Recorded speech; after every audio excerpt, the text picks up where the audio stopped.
Aurifil 2021 Color Builders Program. This year we're going to be working with 40 weight thread, and I am so excited to be part of your journey. My name is HollyAnne, Knight of String and Story, and it's my job to guide you to quilt with confidence. I'm a free motion quilting educator, and I'm really excited to dive deep with you into using the 40 weight thread this year.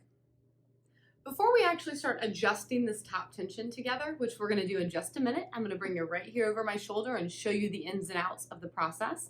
I want to walk you through a few ways you can eliminate potential problems before they actually start, all right? I want you to think of adjusting your tension on your home machine kind of like a science experiment, that we want just one variable, and we want this top thread to be that variable.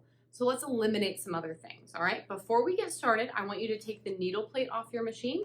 Get a brush all the lint out from underneath. I want you to make sure that underneath your bobbin race is nice and clean. Get all the extra lint out from under there. And if your machine takes oil, please oil it, okay?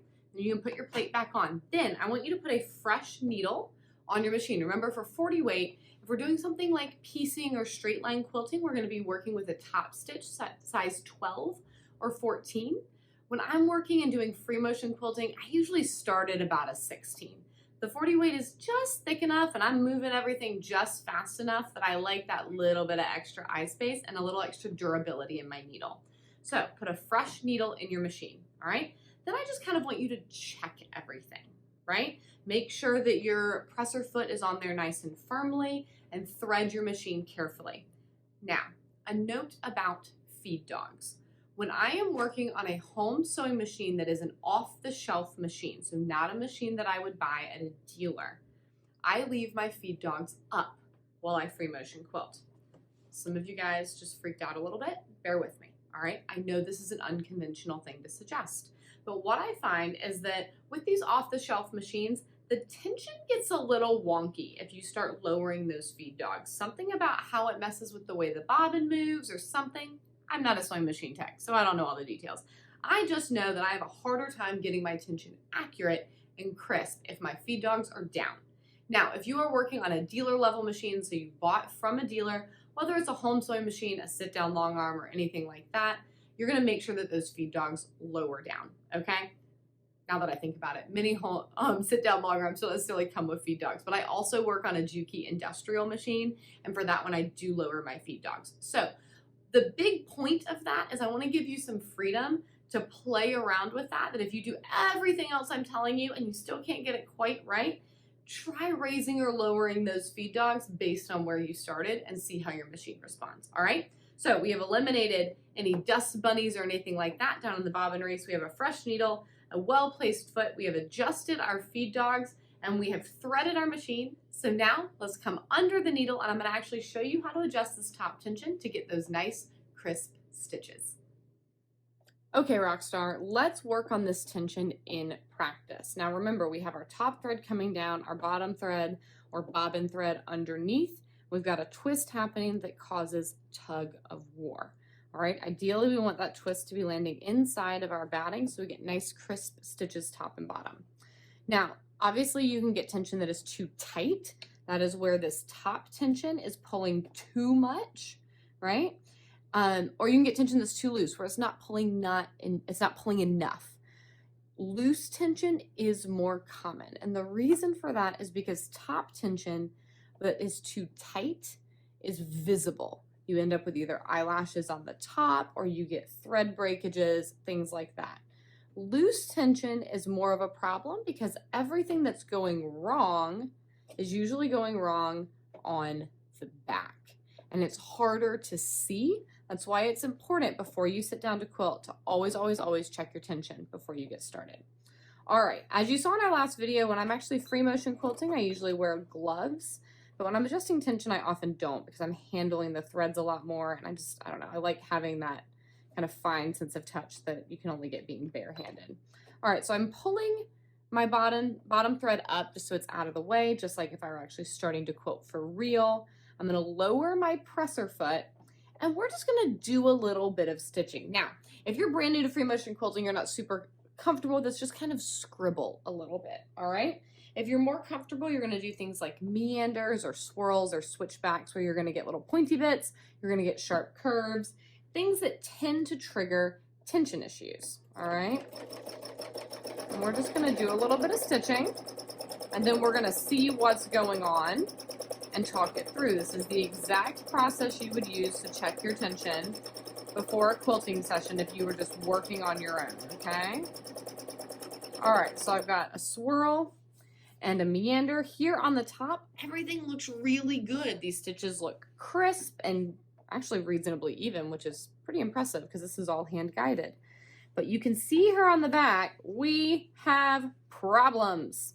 Remember, problems on the back are a sign of loose top tension, okay? So that means that I need to tighten up my top tension. If you have a knob on your machine, righty-tighty, lefty-loosey. My machine has a button, so I'm gonna do it over here. Let me point out for you the kind of key indicators of what's going on with this loose tension. I'm gonna slide this around into the light a little bit more for you guys. Here we go. All right, so first up, you can see the lack of stitch definition. It just looks like a solid line, and that is because this bobbin thread is laying on top of this back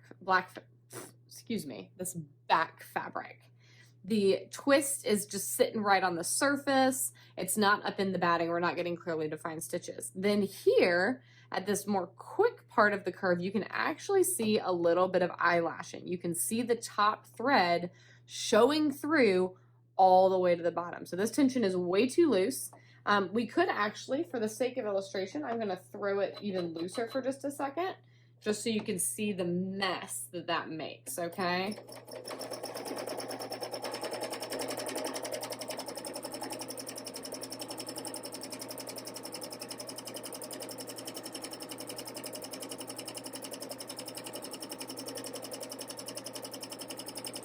Remember, we're just checking tension. We're not necessarily looking for this to be gorgeous free motion quilting here, okay? Now, you see those eyelashes? Oy vey, such a problem. Okay, so remember, this tension is too loose. So if you've got a knob, you're gonna turn towards the right. If you have a screen like I do, you're gonna adjust the arrows up, which I just forgot an important step. Always, always, always raise your presser foot before adjusting your tension. That disengages the tension discs and allows you to adjust the springs that are on the outside of those discs, and then you bring them back together and it changes the tension. If they are engaged and you adjust them, if you have a long arm or a more mechanical machine, you can actually often see this, right? You'll adjust that spring, but the discs themselves won't change, okay? So you wanna disengage them, get those, the tension discs nice and relaxed. We're gonna fiddle with the spring and then bring them back together, all right? So I'm gonna click this up. Default on my machine is an 8. I'm gonna go all the way to a 14 because when I was adjusting this earlier, I needed it pretty tight. All right, drop that foot back down and we're gonna check again. If you are on a domestic machine, especially an off-the-shelf machine like the Singer, remember a machine we did not get at a dealer, a machine you might find at a big box store, you might order online, then I want you to make sure that you check your tension every time you sit down to quilt. I have a Juki industrial machine. It holds tension pretty well. My long arm is more industrial style. It holds tension pretty well, but especially these off-the-shelf domestic machines, the weather will change how I need to adjust tension on this machine. So just keep that in mind, all right? You wanna it's easier to check it than to have to fix it later. All right, you can see this is where we were all messy. And you can see already we're starting to get some more clearly defined stitches, but we still have some floater action happening right here. So I'm gonna continue making this a wee bit tighter. I am going to raise that presser foot again. We're gonna go all the way up to 16. We are really bringing it down here. There we go. Get some good speed behind this.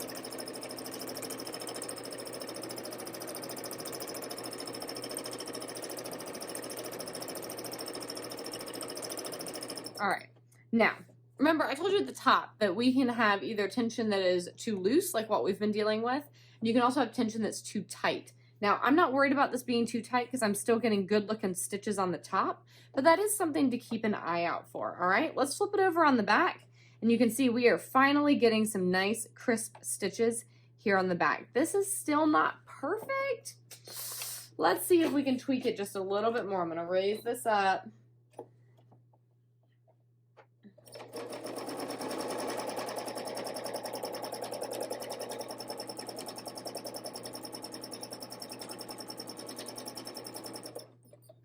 I don't want to sacrifice stitch quality on the top. And that is looking pretty good. I'm going to try backing it down just one more. I'd like my stitches on the top to still be a little bit more crisp.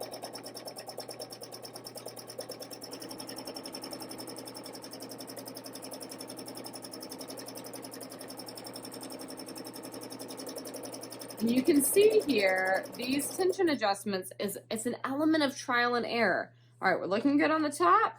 Hey, we're looking pretty good on the back too. Look at those nice crisp stitches that we're getting. So, as I mentioned, this is how we're going to adjust our tension every time we sit down to quilt. You simply get started, you're gonna make a practice sandwich like this.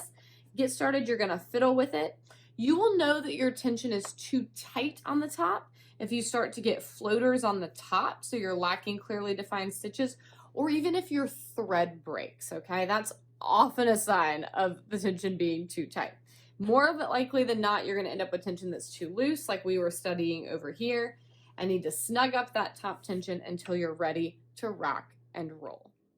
Well, rock stars, there you have it. A quick and easy lesson on how to adjust tension on your machine for free motion quilting. I'm so excited to see how you use 40 weight here in 2021 to create beautiful finished projects. As a reminder about your tension, you always want the twist of your top thread and your bobbin thread to fall right in the center of your quilt sandwich.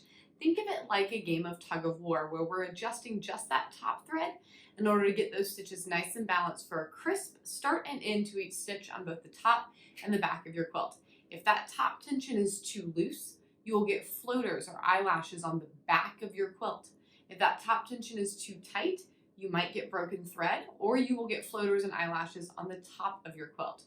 Loose tension is more common and also a bit more insidious because it's easy for it to go unnoticed under your machine. So make sure that every time you sit down to quilt, you take a practice sandwich and spend a few minutes checking the tension on your machine, especially if you've been away and turned the machine off and turned it back on again. And as you are going along in your quilting process, it never hurts to take a minute and flip over your sandwich and check it out just to be sure that your tension is still holding. Now, tension can be a very intimidating topic, but I hope that if it's something that has made you nervous in the past or given you problems in the past, that after today you understand a little bit more about how it works, how to fix some common problems, and how to get started successfully quilting with your 40 weight so that you can create gorgeous projects. Rockstar, I'm excited for you to quilt with confidence. You can do this. Thanks for being here. Again, I'm HollyAnne Knight of String and Story, and I'm thrilled to be part of this journey with you.